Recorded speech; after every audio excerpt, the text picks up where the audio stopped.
Old rivalries return as Oklahoma takes the show on the road to Lincoln, Nebraska to face the Cornhuskers. Here's a quick breakdown of each team's current status, keys to victory, and final prediction for each game. Let's start with Nebraska. They finished last season as the best 3-9 team in the nation. While that isn't necessarily something to brag about, it at least gave head coach Scott Frost something to build off of. Or at least that's what we thought. 3-9 has been a talking point since last season, and rightfully so, because a couple of bounces go the other direction and Nebraska fields a very complimentary team from the outside looking in. They never lost by double digits. In fact, only the 9-point loss to Ohio State was by more than one possession. Other teams they played close include Iowa, Wisconsin, Michigan, Michigan State, and of course the Sooners. To win these close games, some changes were necessary. Along the offense, the biggest change has been replacing Adrian Martinez, and the Huskers have found their guy in Texas transfer Casey Thompson. With just 3 starters returning, the entire offense received a bit of a facelift, as did the coaching staff on that side of the ball, with most of Scott Frost's offensive assistants getting replaced. The good news for the Nebraska offense is they may have found a diamond in transfer running back Anthony Grant, who has excelled at the position,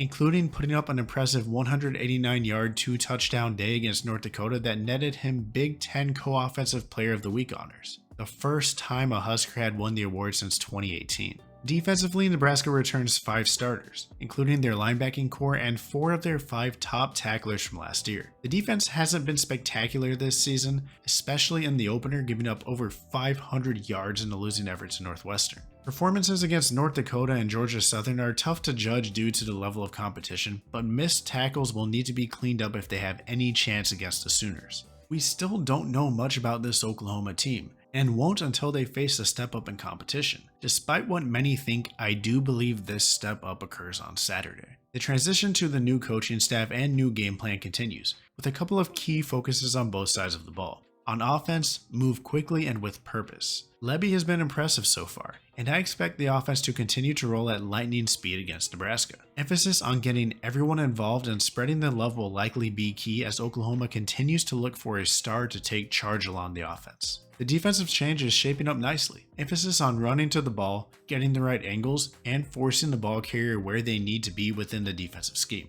Are there still issues? Absolutely. But as the weeks go on, a lot of these will sort themselves out as players become more comfortable playing within themselves and each other. This will be the first road test for the Sooners and Coach Venables. Don't expect it to be a cakewalk. Keys to victory. This might seem counterintuitive at first, considering the last time Casey Thompson faced the Sooners, all he did was throw for nearly 400 yards and 5 touchdowns. However, this Oklahoma defense has taken some strides, and Thompson doesn't have the weapons he did in Austin. If Oklahoma can stop the run game, facing a one-dimensional Nebraska will take a load of pressure off their backs. This rivalry might be old, but expect the stadium to be packed. For all the crap you can talk about Nebraska lately, you have to give it up to the fans, who have produced a sellout every home game since 1962. Now, does that stadium start and end full? Probably not. But the crowd will be a factor Saturday, the stadium will be packed, and the Sooners better come prepared. This will be the toughest opponent Oklahoma has faced, so the Sooners have to be on their P's and Q's. That means limiting penalties and wrapping up the ball carrier. Nebraska likes to play teams close, and sometimes all it takes is one mistake to lose a close game.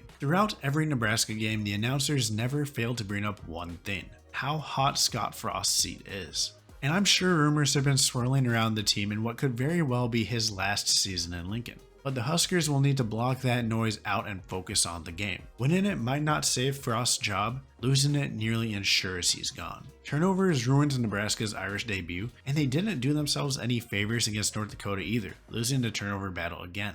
To beat a team like Oklahoma, it will be imperative to win the turnover battle. If Nebraska doesn't take care of the football, expect this game to get ugly. People thought last year's game in Norman was going to be a blowout, and Nebraska took the Sooners to the brink. Many expect a similar situation this week, but one thing will be guaranteed: this crowd will be electric. This is the type of noise you want. Prove the doubters wrong, feed off the energy from a fan base that is begging for some good news, and get a huge upset win at home. Yes, I will admit it. I made the unpopular decision to pick Nebraska to upset Oklahoma during the preseason, and I would never change my pick, right? Wrong. It won't be a blowout, but I believe Venables and company take care of business in front of a hostile crowd in Lincoln. Oklahoma wins this one 34-21. I will give a caveat that I had to record this before week 2 games were played due to work and time constraints, so this prediction may change if any big injuries occurred this past Saturday. But hopefully both teams come into this game healthy and ready to play.